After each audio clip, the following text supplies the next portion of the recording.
Hare Krishna, dear devotees. Welcome to day number 4 of Sri Ramayana series.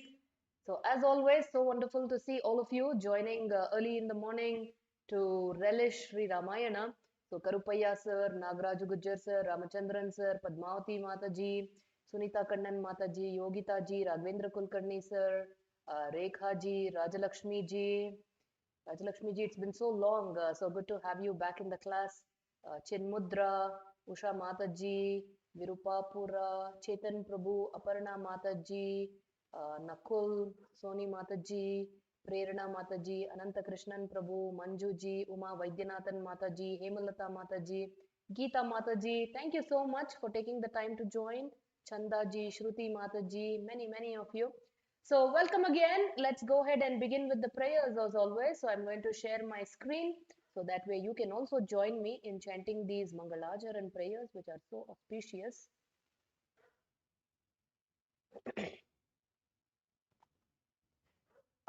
So could you please confirm in the chat section, maybe a few of you saying that I'm audible so that way I can continue forward knowing that you can hear me well. Otherwise we can do something different. Nama Om Vishnupadaya कृष्णप्रेष्ठाय भूतले श्रीमते भक्तिवेदान्ता स्वामिन्निति नामिने नमस्ते सारस्वते देवे गौरवाणी प्रचारिणे निर्विशेषा शून्यवादी पाश्चात्यदेशतारिणे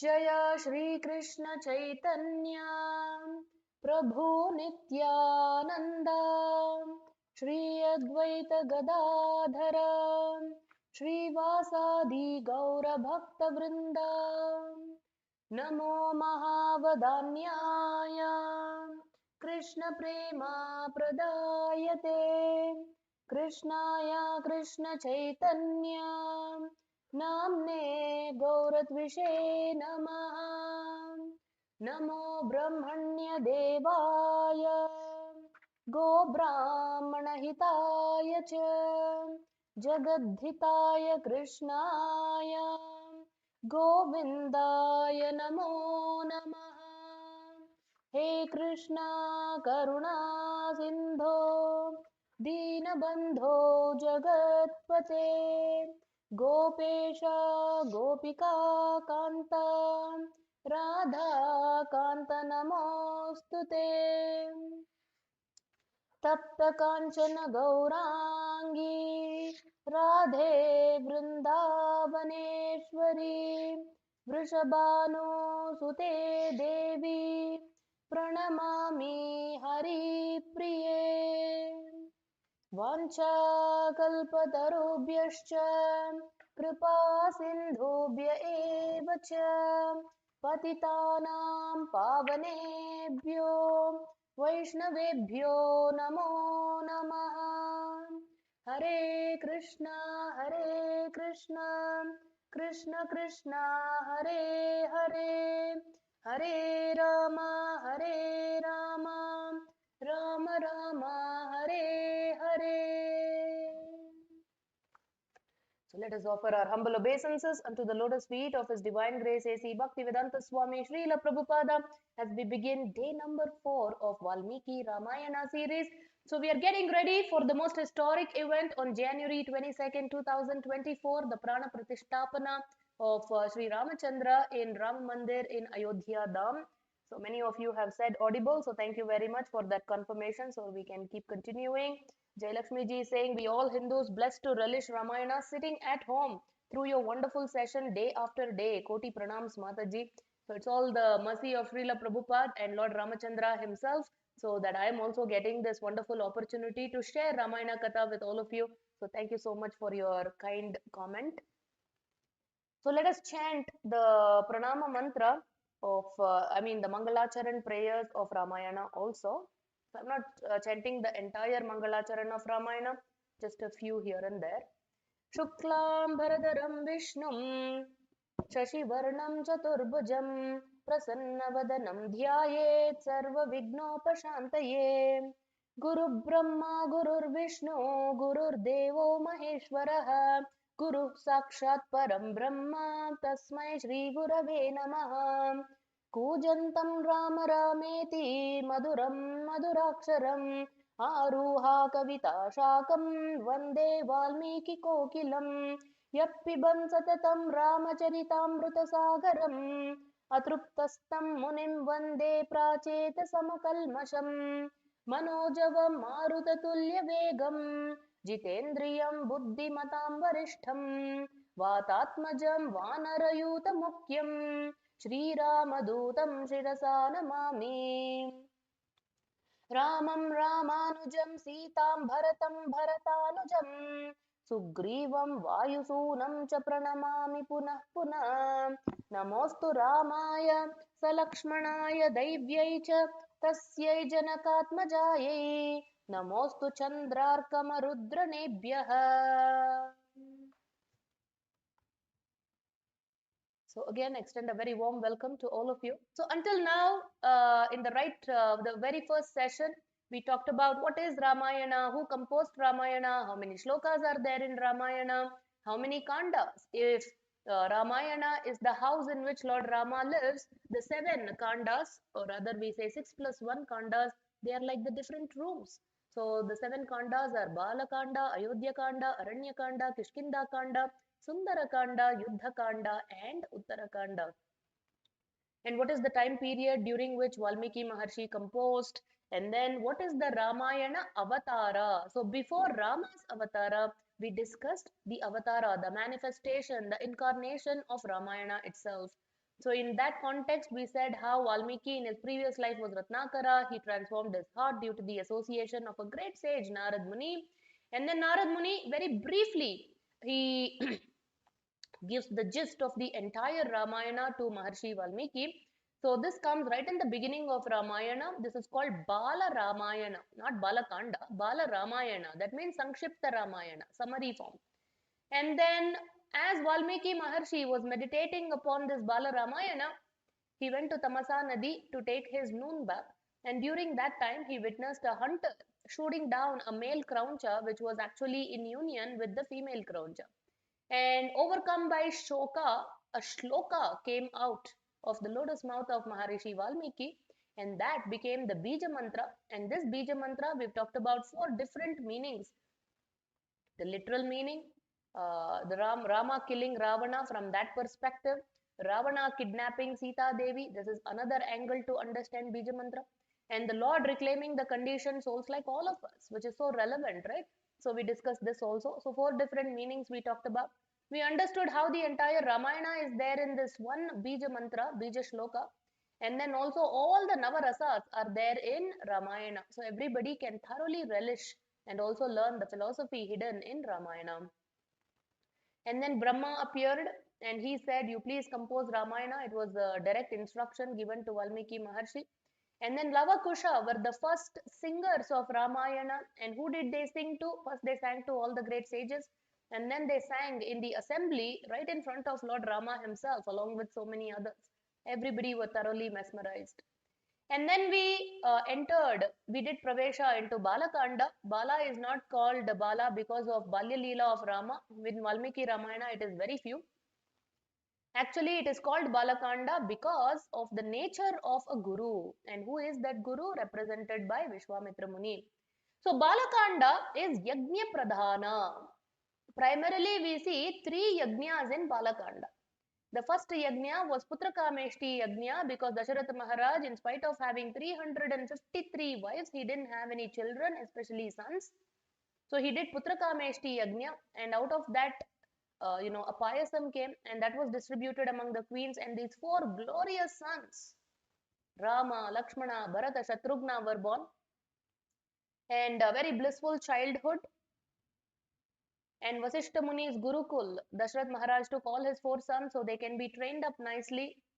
And then we see how Vishwamitra Muni enters, and as a result of that, Rama Lakshmana accompany him in order to protect his sacrifice from the harassment of the demons, Tataka, Maricha, Subahu. So Lord Rama killed Tataka. He also killed Subahu. Subahu represents Aprarabdha karma. And then Maricha was not killed. He represents our prarabdha karma. In this lifetime, whatever we are destined, we have to go through.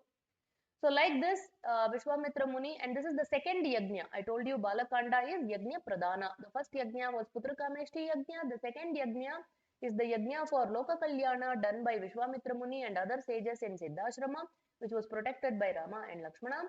And upon the completion of the sacrifice, they moved on. They came to the ashrama, which was abandoned. There, Ahalya was there in the form of Basma. Simply by the touch of the lotus feet of the Lord, Ahalya regained her human form. And then they went to Mithila Desh, where Lord Rama lifted Shiva Dhanassu, which was there in Janaka Maharaja's court. That which 5,000 people had to come to lift it from one place, to move it from one place to another. Rama effortlessly lifted it. And we see at one time 4 marriages happened, right?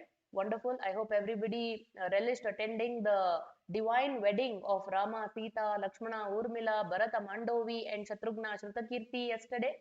So this is where we had stopped, and this is the third yajna, the Vivaha yajna. Vivaha, marriage is a sacrifice. So people think we get married to become happy. No, marriage is a sacrifice. We accept the vows of marriage in order to purify ourselves. It's a sacrifice, and by way of purifying ourselves, we get closer to our goal of going back home, back to Godhead together. So this is where we stopped yesterday. So 3 yajnas: Putrakameshti yajna, Vishwamitra Muni's yajna, and Vivaha yajna. And now we are going to get into Ayodhya Kanda. And in Ayodhya Kanda, what is primary, what is predominant? Dharma. So while Balakanda is Yajna Pradhana Kanda, Ayodhya Kanda is Dharma Pradhana Kanda. Here we get to see what is Dharma, how should one live. The Dharma of a son upheld to the highest degree by Lord Sri Ramachandra. And the Dharma of a wife upheld by both Sita Devi and Urmila also. And the dharma of a mother upheld, you may be guessing it is Kaushalya Devi. No doubt she is also a great mother, but she is surpassed by leaps and bounds by Sumitra Devi. What is the dharma of a mother? What is the dharma of a brother, or brothers rather? Exemplified by Lakshmana, Bharata, Shatrughna. We have already discussed how these 3 brothers showcase us, teach us, exemplify 3 different ways of performing bhakti. And then we also see the dharma of the citizens. So like this, every which way we see all the different types of dharmas that have to be followed. So that is why this is Dharma Pradhana Kanda. And the way Ayodhya Kanda begins, my dear devotees, is by glorifying the exemplary qualities of Lord Sri Ramachandra. And in order to understand the exemplary qualities of Lord Sri Ramachandra, I also encourage you to go through the Balakanda, the initial section in Ramayana. Because even in that section, the way Ramayana starts itself is by Valmiki Maharshi inquiring from his guru Narada Muni, please tell me about he who has 16 most wonderful qualities. Because it is a brief overview that we are going through in these 9 days, I am not going to go through that section. So there also Narad Muni, when he gave this Bala Ramayana, the Samshipta Ramayana, there he describes to Valmiki Maharshi that great personality is none other than Kaushalya Nandana, Dasharatha Nandana, Ikshvaku Kulavardhana, that is Ramachandra, and he goes on to describe his amazing qualities. And now the beginning of Ayodhya also, we see that Dasharatha Maharaj, having performed the Vivaha Yajna of all his 4 sons, all the 4 Putra Vadus have come. They have been warmly welcomed into the homes and hearts of Ayodhya. And after a while, Dasharatha Maharaj is thinking, just when Bharata was invited by his uncle, that is Kaikeyi's brother, to go to Kaikeya Desha. Bharata went to Kaikeya Desha, and we know that wherever Rama goes, Lakshmana goes, and likely similarly, wherever Bharata goes, Shatrughna also follows. So, in the absence of Bharata and Shatrughna, Dasharatha Maharaj strategized something. What was the strategy? He thought this is the perfect time, this is the ideal time to finish off the coronation of Rama. Now, why he thought the absence of Bharata and Shatrughna was the perfect time for Pattabhisheka?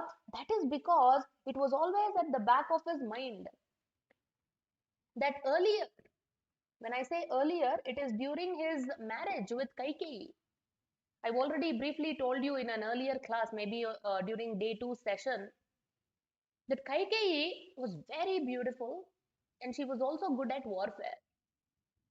So during one of the battles of Dasharath Maharaj, when he lost the axle of the chariot wheel, it was Kaikeyi, she was so chivalrous that she had used her own fingers and hand to protect, to, up, to uphold the chariot from disintegrating. That way, Dasharath Maharaj could continue his battle, and he actually went on to win that battle.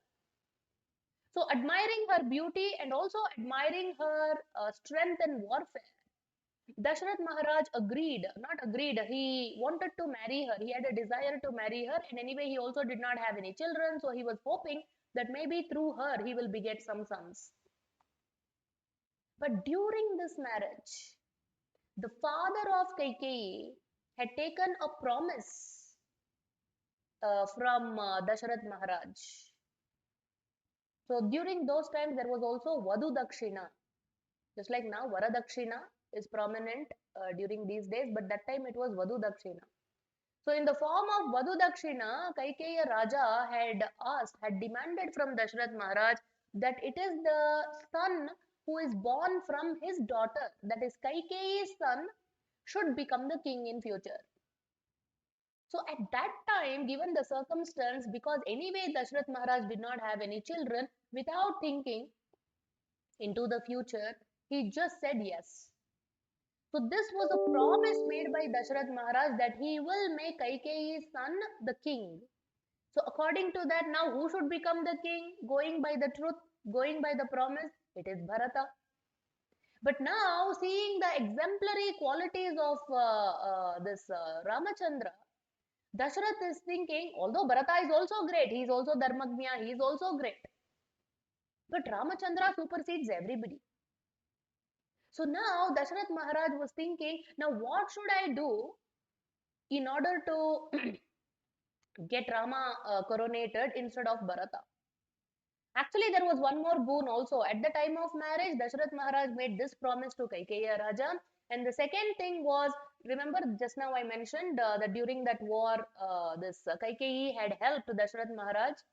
So at that time, being very pleased with her, Dasharath Maharaj had asked Kaikeyi, I want to give you a boon, please ask me. And at that time, Kaikeyi said, well, I will ask, but not now, when the appropriate time comes. Now, this is a very dangerous proposal. If at all we give anything to anybody, whatever it is, right at that time we should finish it off. This is a very dangerous proposal to agree to that in future, sometime I will ask for something. Very risky. So anyhow, so these two promises were there. This is the truth. So what Dasharatha Maharaj thought, I will cover the truth with dharma, with religiosity. Now what do we mean covering the truth with religiosity? Well, he thought it is the Satya. The truth is, yes, I have given the promise that I will make Bharata as the king. It is the truth. I have made a promise, that Kaikeyi, whenever she asks the boon, I will give. But the king doesn't have the independent, authority to make a decision. He can, to certain extent, he has the authority as a king to take certain decisions. But if the Sabha, if the assembly overrides that decision of the king, the assembly will have a greater authority. Just like now in Bharata, Narendra Modi, as our honorable Prime Minister, he has certain authority. He can take certain decisions. But let's say he calls a joint parliament, Rajya Sabha, Lok Sabha, and everybody together supersede, they override, they come up with some other decision. Then the Prime Minister has to put his own decision aside and he has to respect and honor the decision made by the assembly. So similarly, Dasharath Maharaj thought, although I have independently made this promise, which is the Satya, but now I will call the assembly. I will call all my ministers and other relevant people. And I will make this proposal in front of them in such a way that Rama should become the king, that they will most likely say yes. And once they say yes, I can convince Kaikeyi and Kaikeyi's father that, see, I gave you the promise, that was my individual choice. But now the assembly is thinking otherwise, that they want Rama to be the king. So Dharma covers Satya. This is what Dasharatha thought. But we will see how Kaikeyi, on the other hand, she is covering Dharma with Satya. Now, neither of these are ideal. Dasharatha is trying to cover Satya with Dharma. Kaikeyi is trying to cover Dharma with Satya. She is telling, what is this Dharma? Always truth should, should be supreme. And you have made this promise, so you should live up to this promise. You have given a word, you should live up to the word. Neither of them are ideal because ultimate thing is Param Satya. All other things are relative Satya. And the Param Dharma is to please Lord Ramachandra. All other dharmas are subservient. That is why Krishna said, Sarva dharman parityajya mamekam sharanam raja. Give up all other so-called dharmas and just surrender to me. The ultimate dharma is surrendering to the Lord. Here, neither of them are perfect. Neither Dasharatha, who is trying to cover Satya with Dharma, nor Kaikeyi, who is trying to cover Dharma with Satya. Anyhow, so Dasharath Maharaj called everybody immediately in the absence of Bharata and Shatrughna. So he said, I have been ruling for a long time. If my memory serves me right, I think he ruled like for 60,000 years. Don't quote me on it. I hope I'm right, but this is what I think. So 60,000 years Dasharath Maharaj was ruling. So he said, my dear ministers, I think now it is about time that I step down as a king and I should coronate my Jyeshta Putra, my eldest son, Rama, as the king. And what do you all think? And the moment he said, what do you all think? And he also said, if you think anything different, if you feel like somebody else should become the king also, please unhesitatingly voice your opinion. But the moment this Dasharath Maharaj said like this, everybody unanimously, and in Ramayana it is said, just like a peacock is waiting for this, fresh rain clouds, it is waiting when will the rain come. And just as it is waiting eagerly, it will start dancing like anything when the rains are about to come. Similarly, the moment Dasharath Maharaj said, I'm thinking of coronating Ramachandra, everybody with such great joy. They were so jubilant, everybody echoed, Ichchamo, Ichchamo, Ichchamo. They said, we agree, completely agree. And not only we agree, everybody said we should not delay this. Shubhasya Shigra. When something is auspicious, you should do it immediately. They said we should not wait for another few months, few weeks. No, no, no. They said immediately you should make Rama the king right now. Although on one hand, Dasharath Maharaj was pleased that his plan of covering Satya with Dharma has fructified. Because all of them now have said Rama only should become the king. So he can try to convince Kaikeyi. This is what he was thinking. But on the other hand, one doubt cropped up in the mind of Dasharath Maharaj. He thought, how come these people, the moment I said this, they're no, not even for formality, not one person said, oh Dasharath Maharaj, yeah, Rama can become the king, but we will miss you as the king. You have ruled also so nicely. Why don't you please continue at least for a few more days, few more weeks, few more months, and then you can coronate Rama? Not even one person said, even for formality's sake. So Dasharath Maharaj expressed his doubt in front of everybody. He said, I am very pleased that all of you have agreed to make Lord Rama as the king. But tell me, was there any dosha? Was there any fault in my ruling? That all of you are waiting for me to step down? And all the ministers said, Oh Maharaj Dasharath, that is not the case. It is not that there is some fault in your ruling. If at all there is any fault, the fault is your glorious son Rama has such glorious qualities. That is the fault, the quote unquote fault. And they go on to describe the amazing qualities of Lord Ramachandra. We have already discussed the brothers of Lord Rama, the three brothers, Lakshmana, Bharata, Shatrughna, teach us about bhakti.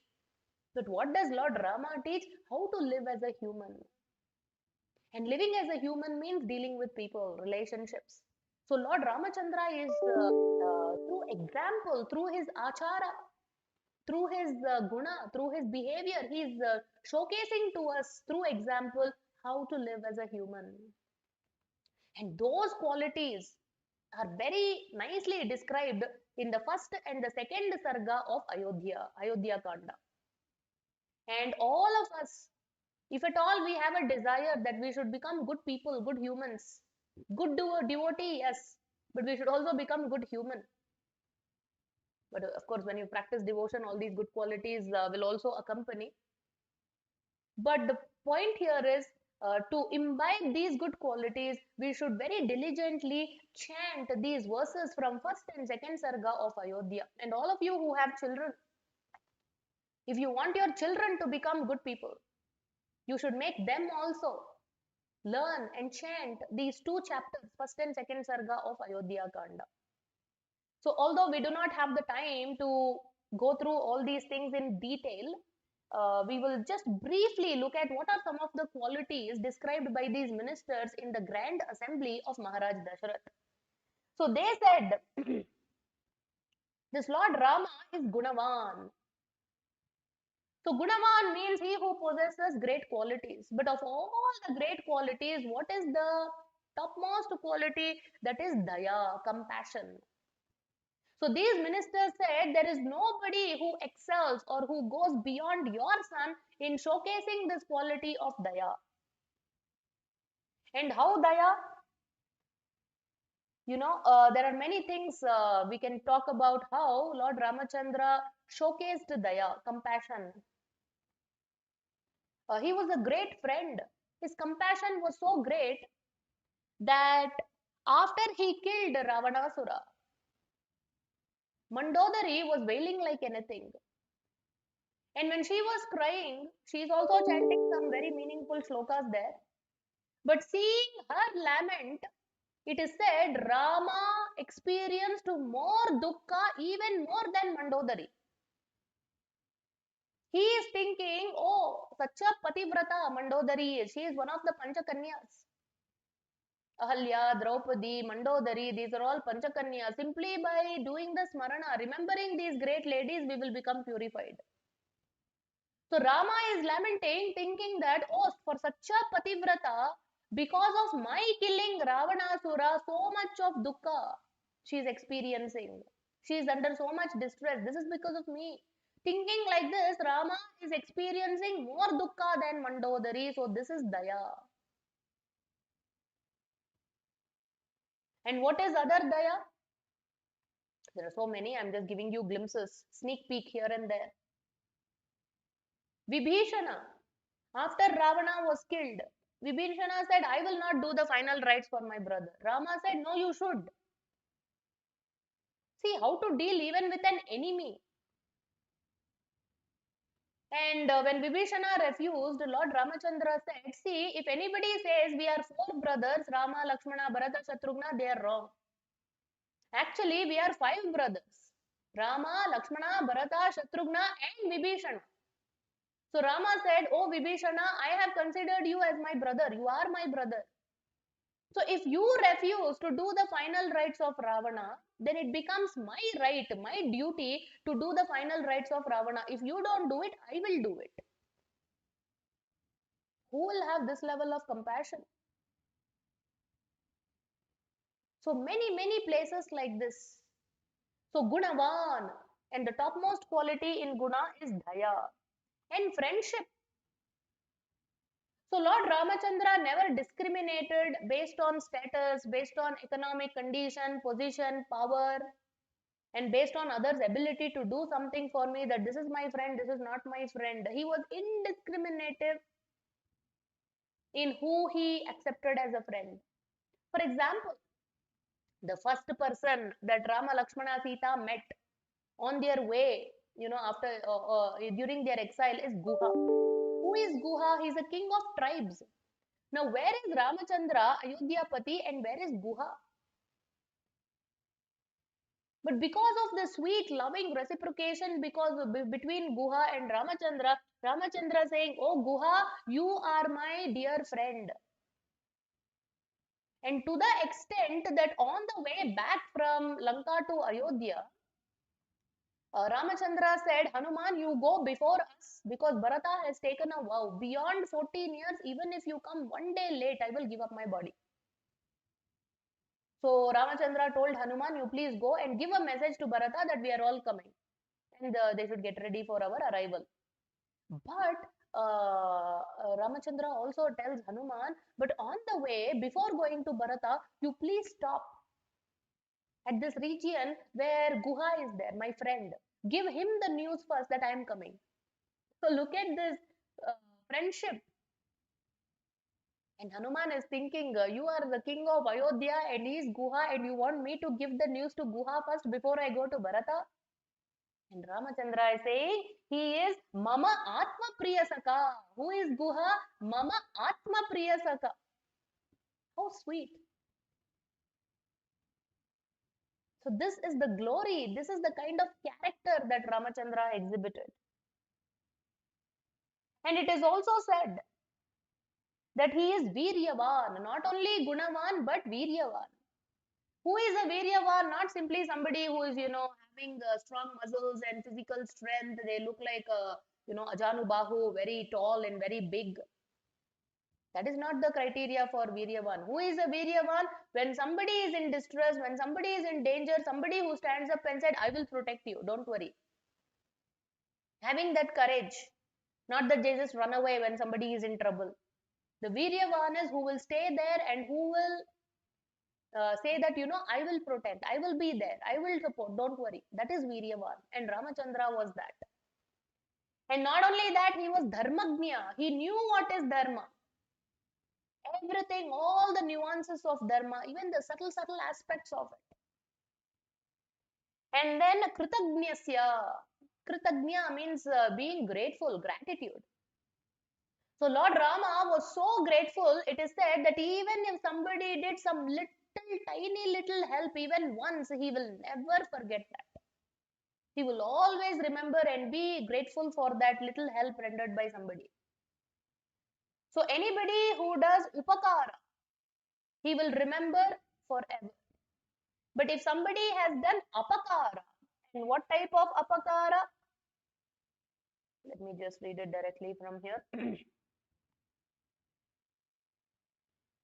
So, shatamani, shatamapi. If anybody has done apakara, shatamapi, even if they've done hundreds of apakara, offenses towards Lord Ramachandra, he will never remember them. So, one little help he will never forget. Hundreds of offenses he will never remember. And it is said he never forgives. But why he is never forgiving? Because if he remembers only, he can forgive, no? He is not even remembering that this person has done such offenses towards me. This is the character of Ramachandra. And it is also said the best aspect of Rama was his speech. Now, this is very interesting because even in Bhagavad Gita, chapter 2, sloka number 54, Arjuna asked 4 questions to Krishna. Sthitaprajnasya ka bhasha, sthitadhim kim prabhasheta, kimasita vrajeta kim. 4 questions he asked. In that purport, if you see 2.54 Bhagavad Gita, Prabhupada is writing, the greatest of the quality, the greatest symptom by which you can recognize a person is through their speech, how they speak. And it is the speech that makes somebody beautiful. Like for example, one of the kandas in Ramayana is called Sundara Kanda. Now, who is Sundara? Hanuman, that we know. Sundara is one of the names of Hanuman. Sundara means beautiful. Now, Hanuman, yes, externally also he is beautiful, but why he is called Sundara? The real reason is because Hanuman was an expert speaker. So, the real beauty of a person is not just their external appearance, it is how they speak. And Hanuman spoke so beautifully that even in their very first meeting, simply by listening to him, Ramachandra told Lakshmana, the way he speaks, I know that he knows Vedas. The way he speaks, I know that he is a great personality. Yeah, he should be, right? Imagine crossing the Lanka and going to Mother Sita, and Mother Sita is asking Hanuman, how is Rama? Now, what will you tell if you were in this situation? If you say, yes, Rama is doing good, what will happen to Mother Sita? He will think, oh my God, I am here in the captivity of this Asura and Rama is doing well. Or if you say, no, Rama is lamenting, then that will make her even more distressed. She will be saddened to know that, oh, because of me, my husband is, going through so much of lamentation. So either way, so how will you, give some santvana, consolation? How will you console a person like Sita Devi? It takes an expert speaker like Hanuman to give her hope, to give her courage that don't worry, we will all come. So Sundara, what makes one Sundara is speech, and Lord Rama was expert in speech. It is said he was Mridu Bashi. He was very soft spoken. Whatever he said, he spoke in a very soft way. Mridu Bashi. And it is said, even if somebody on the opposite side are aggressive in their speech, harsh in their speech, blunt in their speech, but still Rama will not speak in the same way. He will still be a Mridubashi. Because we can also sometimes be soft spoken, but if the other person is harsh towards us, we also tend to reciprocate the same way. But Lord Rama was not like that. He was Mridubashi at all times. And not only was he Mridubashi, he was also Madhurabashi. When he spoke, it was just like nectar oozing out. Like Krishna also, right? Even when he is scolding Arjuna in Bhagavad Gita 2.11, Ashocyananvashocasvam prajnavadamscha bhashase gatasu na gatasumscha nanushocanti panditaha. Indirectly, Krishna is calling Arjuna a fool, but the way he is speaking is so sweet. Even scolding is becoming so sweet that Arjuna is confused. Should I smile? Should I cry? What should I do? So even if you are chastising somebody, scolding somebody in a rightful way, do it even that also through Madhura Bhasha, that even they should look forward to your scolding. They should think, even people don't praise me like this, the way this person is scolding me, it is so sweet. So Ramachandra was Mrudu Bhashi, Madhura Bhashi, he was Mita Bhashi. He wouldn't speak unnecessarily. We should weigh our words before speaking. And we see even in Bhagavatam, devotees like Vidura, Mitabashi, they will speak only as much as is needed. Even if they speak little, but they will pack so much into that. But some people speak too much, but they convey very little. Ati Bashi, they go on talking, talking, talking, talking. But not much content is there in that fluff. But some people, Mitabashi, they'll speak little, but pack so much into it. So Ramachandra was a Mitabashi. And not only was he a Mrudubashi, Madhurabashi, Mitabashi, he was also Purvabhashi. What does Purvabhashi mean? Purvabhashi means he will not wait that somebody else should come and talk to me first. Now that is sign of arrogance. Why I should talk to them? Let them come and talk to me first. But what was the Ramachandra like? He was Purvabhashi. Even before others can come and speak, he will go and speak. Now this is our Vedic etiquette. Hare Krishna, Namaste, how are you, Namaskaram, how is everything? Going and speaking first. So like this, even speech, we should learn from Lord Ramachandra. He was such a great speaker. And how was he? He loved all his citizens and also all his citizens loved him back. Just like our political leaders, right? They will love the citizens only during time of elections. Neither do they love the citizens, nor do the citizens love the leader. But here in Ramarajya, in Ayodhya, the citizens loved Rama and Rama also loved the citizens. And he loved them to such an extent that if any citizen, for any reason, if they are experiencing some dukkha, more than that person experiencing dukkha, Rama will feel more dukkha. That was the type of leader he was. Just like we see, if a child is going through some pain, more than the child experiencing the pain, the parents will experience more pain. And even after that pain is healed and everything, the child is fine, but the parent will remember, oh, that time this happened and you suffered so much, and through that they are suffering more. So Lord Ramachandra, being the supreme father of everybody, when his citizens experienced dukkha, he experienced more dukkha than them. Paradukka dukki. And on the contrary, when somebody is experiencing happiness, he felt more happiness for them. Parasukha sukhi. So this was the nature of Lord Ramachandra. Now, who will not love a person like this? And these ministers are describing all this to Dasharath Maharaj. Don't feel bad that we said Ichchamo, that immediately make Ramachandra king.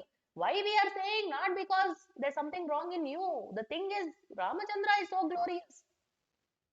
And how glorious? They said he is single-handedly greater than all the kings who have come in Ikshvaku Kula. Not only Dasharath Maharaj, whoever has come before also in Ikshvaku Kula, so they say Ramachandra supersedes all of them. And how was Ramachandra in forgiving? Just like Vasundhara. Who is Vasundhara? Mother Earth, Bhumi Devi. And how was he as a leader? He was like a tree. Vriksha. Why he is compared to a tree? Because the tree, it is taking all the heat of the sun. But what is it giving to others? Shade. It is taking the trouble, but it is giving pleasure for others.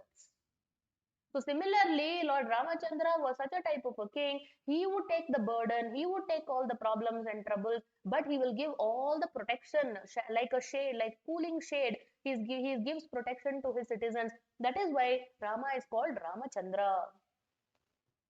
Why he is not compared to the sun? He is compared to moon. Because sun, yes, sun is also glorious.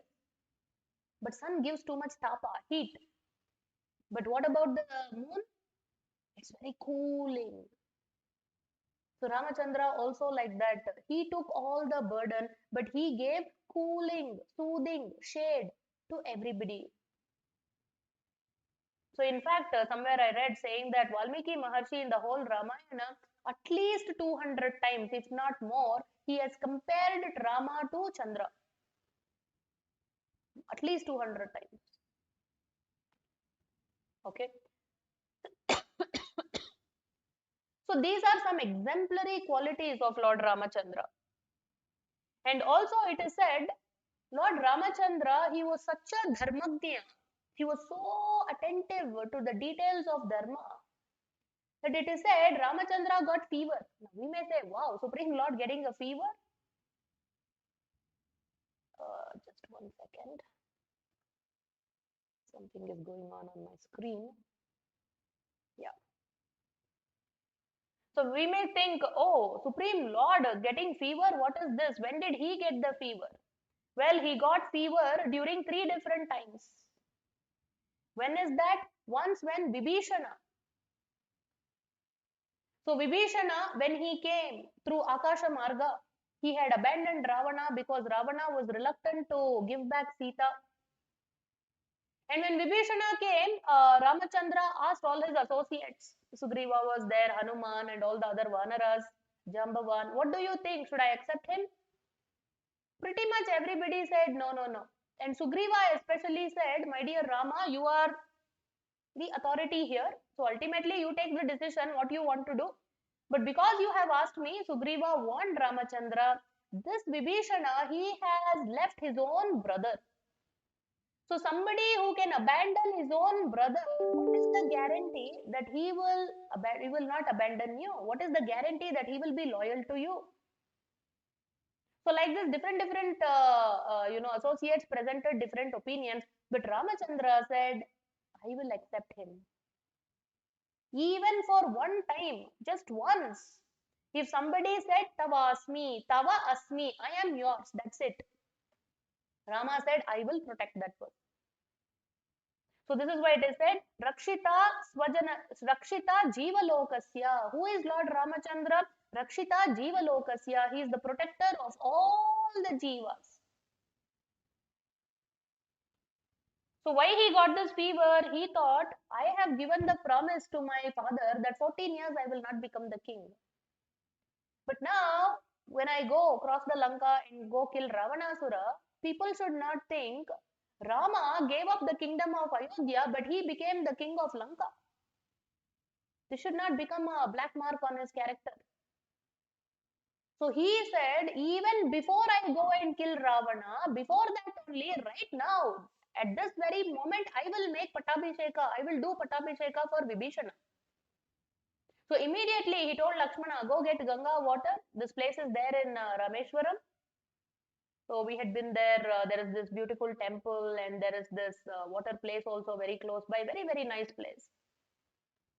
So you can visit when you go to Rameshwaram. Maybe some of you have already seen. So that is the place where Vibhishana's Patabhisheka was performed by Ramachandra.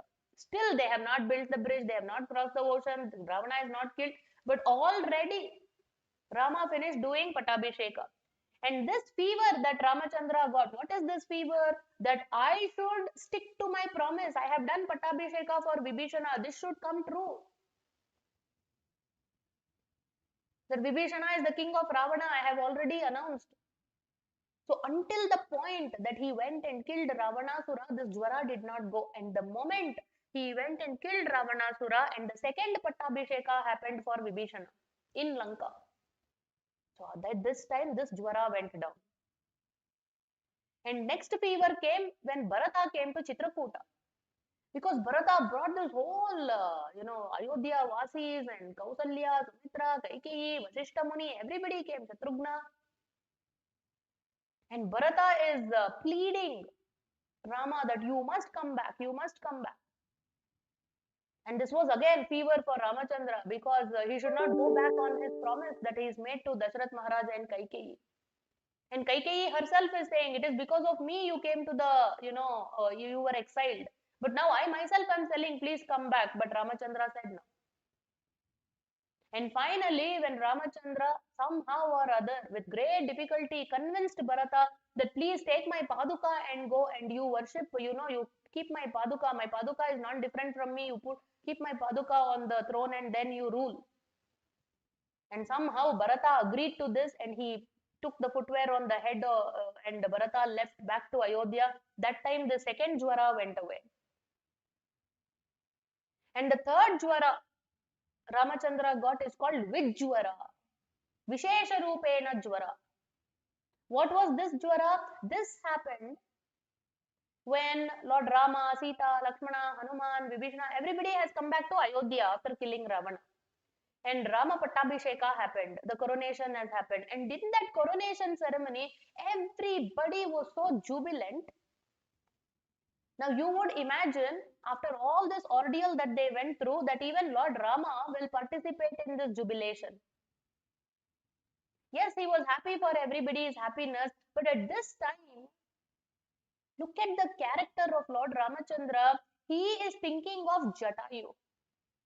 Why he thought of Jatayu? He thought that this great devotee, Jatayu, this great mighty eagle bird, he had fought so valiantly in protecting Sita in my absence, in Lakshmana's absence, and in that fight, he even gave up his life.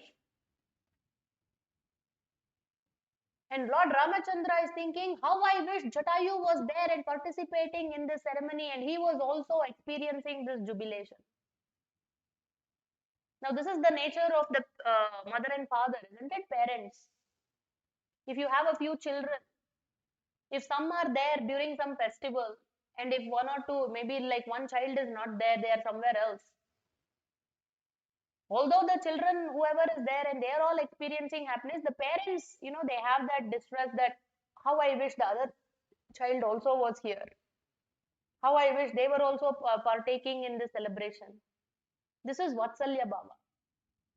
And look at Rama's Vatsalya Bhava, that when everybody is enjoying and celebrating, he's thinking, he's remembering Jatayu. And Mother Sita asked, why are you feeling like this? What happened? And Lord Ramachandra said that he is remembering Jatayu, to whom he had performed the final rites, just like a son would do to his father. So, like this, I have just given you a very brief glimpse, and even to look at. Ramachandra was so beautiful. It is said that Mahabahu, his shoulders were very broad, and everything was balanced with the proportion, his height, his weight, his features, everything, all the different physical aspects, everything was perfectly balanced. And it is said that the neck of Lord Ramachandra was like a conch shell, griva. So somebody who looked at Lord Ramachandra, they would keep on looking at him. They will not feel like taking their eyes off and looking at something else. So please, I encourage all of you to go through these first two chapters of Ayodhya Kanda. Very nice description of the amazing qualities of Lord Ramachandra. And these are not just some black ink on white paper. When you start reading these shlokas with faith, these are living shlokas. The qualities of Ramachandra will manifest in us in a minute quantity, because we can never become God, we can be godly. So if we also want these amazing qualities in us in a minute portion, we should relish these two chapters. Just like I always say, even in Bhagavad Gita, chapter 12, last 8 shlokas, Bhaktastakam shlokas, they are living shlokas. All these shlokas are living. These scriptures are alive. So by repeatedly chanting them, chanting them, chanting them, they manifest in us. So like this, so Dasharath Maharaj was very pleased with this convincing explanation of all the ministers. So immediately Dasharath Maharaj thought, let me finish this off very quickly. Anyway, everybody is also recommending the same thing. So just when the coronation preparations were going on, so we all know how, I will not repeat this whole incident, it is very painful also. So we know how Mantara, out of her envy and this affection for Bharata, she goes and she instigates Kaikeyi. She poisons the mind of Kaikeyi. Now Kaikeyi was such a glorious mother, she actually loved Rama even more than Bharata. And initially, when Kaikeyi, this Mantara goes and gives the news to Kaikeyi that actually Rama Pattabhisheka is being prepared, in fact, Kaikeyi was so happy that she had given her necklace as a gift. But then Mantara is not the one to give up. She goes on poisoning, poisoning, poisoning the mind of Kaikeyi to the extent that Kaikeyi becomes angry, and Mantara gives her this whole idea of, remember these two promises and how you should now demand from Dasharath Maharaj. Now it is not Rama, that Bharata should become the king. So Kaikeyi goes to Kopagriha.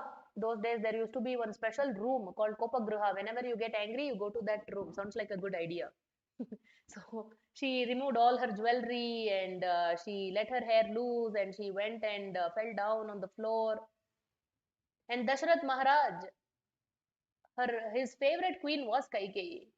So he comes to visit her, and seeing her like this in this condition, and he tries to console her. And then Kaikeyi, no matter what, she demands that those two boons you have to give me now. And what does she say? That one, Rama should be exiled into the forest for 14 years, and number two, Bharata should be made the king. And looking for his father, Rama comes, not looking for his father, but actually they send a word to Rama that he has to come immediately. And all this is happening just the night before coronation. And Rama comes and he pays his obeisances to Mother Kaikeyi, and she says, what is going on? Like, please tell me. And then Kaikeyi says, see, this is the condition, but your father is unable to share this with you because of his affection for you. And Rama says, my dear mother, whether my father says it or you says it, there is no difference to me. So you please tell me, what is it that is expected of me? And then this Kaikeyi, who is playing this cruel role, so she says, Rama, Sapta, Sapta. 2 times she says, Sapta, Sapta. 7 plus 7, 14 years. You should go to Aranya. And how you should go to Aranya? Not that you take all the wealth of Ayodhya, go build a palace there and live there luxuriously. No, not in that way. You should go to Aranya Jatadari, wearing jata.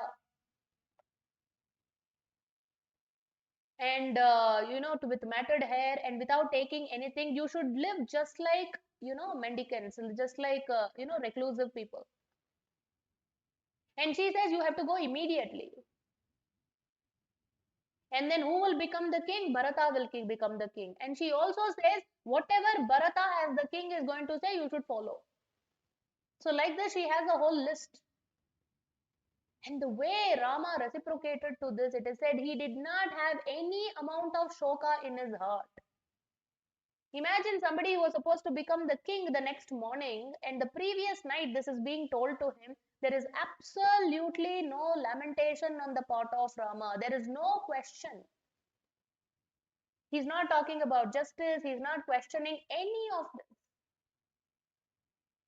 He immediately agrees with a smile and he goes back. And now, for him, the challenge is how is he going to convince first Kaushalya and then Sita? Imagine giving this news. So he comes to Kaushalya, takes her blessings, and Kaushalya is actually so happy. She is getting ready for the coronation of Rama the next day. And when Rama gives this news, Kaushalya utters some very harsh words towards Dasharatha. And immediately, this section is very, very instructive that how a wife should conduct herself. So Rama says that actually my father is my first guru. So whatever he says, that I have to follow, and not only for me, my dear mother, for you also. You have to follow your pativrata dharma. So you should not be speaking like this about, my father. So this whole section is very nice. In detail, when you go through, you will really learn so much from this. And then Rama somehow or other convinces Kaushalya and she gives her consent. And now the next challenge is to make Sita Mata agree to this. And remember yesterday also during the wedding, during the Vivaha Yajna, I had told you that how Janaka Maharaj, when he gave the hand of Sita Mata to Rama, he had said, Iyam Sita Mama Suta Sahadharmacharitava. So he had said, this is my daughter Sita and she will follow dharma along with you and she will protect your dharma. Now Rama also when he goes to Sita, same thing he says, Priye Dharmagne Dharmacharini. This is how he addresses Mother Sita. That my dear Sita, Dharmagne, who are you? You are somebody who knows what is dharma. And not only you know dharma, you also follow dharma, dharmacharini. Like Duryodhana in Mahabharata, there is an instance where he is saying, I know what is dharma, but I have difficulty following it. That is the problem. And here Ramachandra is telling Sita, you are dharmagne dharmacharini. You know what is dharma, you are also following the dharma. And the way he breaks the news to Sita Devi that he says, my father is so wonderful that he has split the entire Rajya into two Rajya. One is Janarajya and the other is Vanarajya. And my father is giving Janarajya to Bharata and he is giving Vanarajya to me.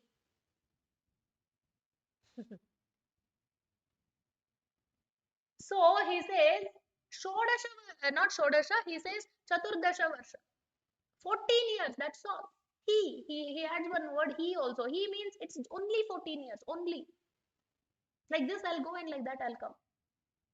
And meanwhile, O Sita, if you wish, you can continue to stay here and take care of my mother and father. Or if not, you can also, if you so choose, you can go to your father's place and stay there.